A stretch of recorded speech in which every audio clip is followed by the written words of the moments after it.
Joyeux Noël 2024 et bonne année 2025. Que Dieu vous bénisse tous en cette nouvelle année 2025 qui va commencer. Qu'elle soit pleine de joie, pleine de bonne santé et d'autres multiples bénédictions et miracles que lui seul peut nous apporter.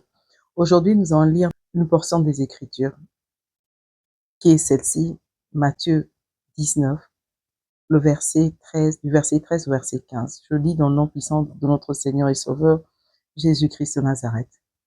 Alors on lui amena des petits enfants, afin qu'il leur impose les mains et prie pour eux. Mais les disciples les repoussèrent. Et Jésus leur dit, laissez les petits enfants, et ne les empêchez pas de venir à moi, car le royaume de cieux est pour ceux qui leur ressemblent. Il leur imposa les mains, et il partit de là. Dans cette portion des Écritures, nous voyons très bien que Jésus-Christ aimait les enfants. Pour les disciples, ils se disaient que Jésus-Christ n'accorderait pas de l'importance aux enfants. Mais nous remarquons chaque fois, Jésus-Christ, il mettait de l'accent sur les enfants, sur les veuves, sur les démunis, sur les prostituées, sur les personnes qui étaient rejetées par la société. Et en cette période de Noël, quoi de plus normal que nous puissions penser à toutes ces personnes qui sont rejetées par la société. En Psaume 82, le verset 3, il est dit, rendez justice aux faibles et à l'orphelin, faites don aux malheureux et aux pauvres. En cette période de Noël, pensons plus aux faibles, à l'orphelin, aux malheureux, aux pauvres, aux personnes au fait à qui nous ne rendrons pas les bienfaits que nous leur ferons. Et c'est Dieu lui-même qui va nous récompenser. Au lieu de penser à festoyer avec des personnes nantis, des personnes qui pourraient demain nous inviter chez elles, pensons plutôt aux pauvres, aux démunis, aux malades, aux prisonniers. Et revenons sur l'humilité dont a parlé Jésus-Christ quand il dit laissez les enfants venir vers moi, car le royaume de cieux est pour ceux qui leur ressemblent. Jésus-Christ nous demande en même temps d'imiter les enfants, d'avoir des cœurs humbles, d'être naïfs spirituellement pour la foi comme les enfants, de croire en lui naïvement, de croire par l'esprit, d'avancer par l'esprit et non selon la vue. C'est ça la foi. Jésus-Christ est le consommateur de la foi. Et pour lui être agréable, nous devons avancer avec lui en étant remplis seulement de la foi. Et en Matthieu 5, verset 3, on dit, heureux ceux qui sont humbles de cœur, car le royaume de cieux est à eux. Donc, une fois de plus, on nous rappelle que le royaume de cieux, c'est pour les personnes qui sont humbles. C'est pour les personnes qui sont comme des enfants, qui font naïvement, humblement confiance en leur Père, qui est Dieu le Père, qui est Jésus-Christ. Donc, avoir foi en eux. Et nous verrons, aujourd'hui, nous avons fêté Noël le 25 décembre, une date qui, pour beaucoup, n'est pas conforme, une date à polémique pour beaucoup de personnes. Pourquoi le 25 décembre?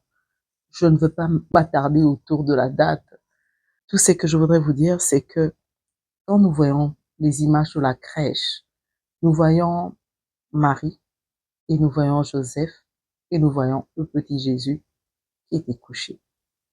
Eh bien, cette image-là, c'est pour nous dire que pour Dieu, le cadre idéal, le cadre parfait pour accueillir les enfants, c'est la famille. C'est un père et une mère. Nous sommes, comme la Bible dit, dans le monde, mais nous ne sommes pas du monde. Et nous sommes soumis au respect de saintes écritures. Oui, il existe, malheureusement, par la force des choses, des femmes seules élevant des enfants elles-mêmes. Il existe malheureusement des hommes seuls qui élèvent leurs enfants seuls. Nous savons très bien que le divorce, Dieu est le divorce. Mais, il a dit, à cause de la dureté dans notre cœur, il a permis. Mais ce qui est encore triste, c'est que nous puissions assister et tolérer, accepter, parfois même encourager ces personnes-là qui forment des couples qui sont en abomination devant Dieu. Oui, c'est écrit en Lévitique 18, 22. Tu ne coucheras point avec un homme comme on couche avec une femme. C'est une abomination. Tout comme, je pourrais dire, tu ne coucheras pas avec une femme comme on couche avec un homme, c'est une abomination. Je le dis pourquoi? Parce que nous tous, nous voulons fêter Noël. Tous, nous célébrons la naissance de Jésus-Christ. Mais Jésus-Christ est né dans une famille où il y avait un père et une mère, donc un homme et une femme. Et ces couples-là, de femmes-femmes qui accueillent des enfants, qui veulent adopter des enfants, qui recourent à une quelconque insémination artificielle, ces couples-là d'hommes qui veulent accueillir des enfants, qui adoptent des enfants et qui ont recours aux mères porteuses, eh ben ces couples-là sont en abomination devant Dieu. Pourquoi? Parce que quelles sont les valeurs que ces couples vont inculquer à leurs enfants? Qu'est-ce que ces couples diront à leurs enfants? Nous assistons à la naissance de l'enfant Jésus-Christ. Nous sommes contents de sa naissance. Oui, mais quand les enfants viennent, ce sont des prêts que Dieu nous donne. Il nous prête ces enfants afin que nous puissions les diriger sur le chemin basé sur sa parole. Il a dit, je suis le chemin, la vérité et la vie. Et le rôle de tout parent est d'éduquer les enfants selon la sainte doctrine, selon la parole de Dieu.